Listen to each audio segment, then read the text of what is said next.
The Desolate Asylum, A Tale of Madness. I stood before the imposing gates of the Desolate Asylum, my heart pounding in my chest. The sun had long set, casting a ghostly pallor over the crumbling facade. Its windows were shattered, like the eyes of a soulless creature, and the once vibrant brickwork was now marred with decay.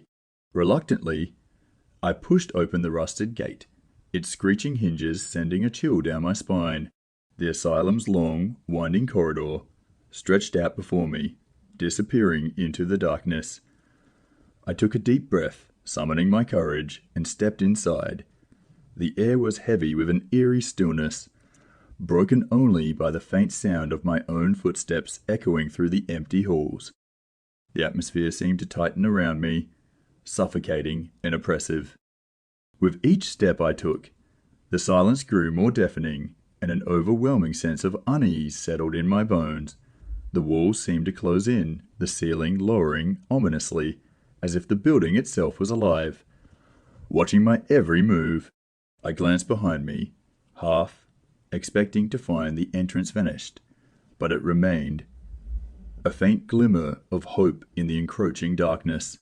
I pressed on, my only companion, the flickering beam of my flashlight. It danced along the peeling wallpaper, revealing faded floral patterns, a stark contrast to the desolation that surrounded me. Cobwebs clung to the corners, their silken threads like the remnants of forgotten dreams. The air grew colder, as if the asylum was leaching away the warmth from my very soul.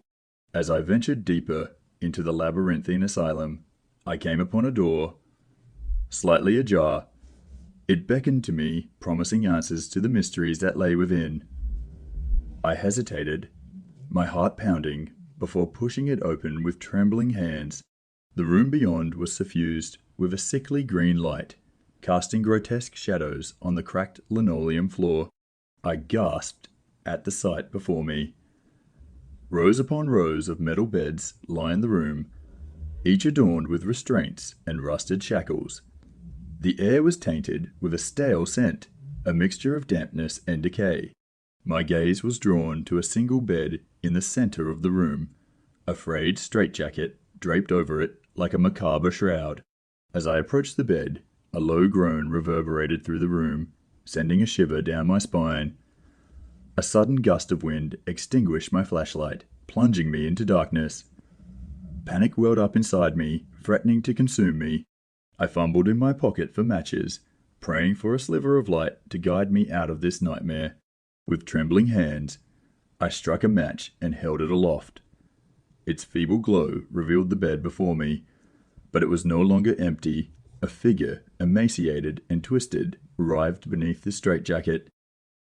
Its face was contorted with anguish, eyes hollow and devoid of sanity. It let out a guttural scream, an anguished cry that echoed through the asylum, piercing the veil of silence. I stumbled backward, my heart pounding in my ears. The figure rose from the bed, its limbs bending at unnatural angles. It moved toward me, each step a sickening contortion of bone and sinew. Fear rooted me to the spot as it reached out, its bony fingers grazing my cheek. A cold darkness enveloped me, and everything faded to black. I awoke with a start, my body drenched in sweat. It took a moment for my surroundings to come into focus. The asylum was gone, replaced by the comfort of my own.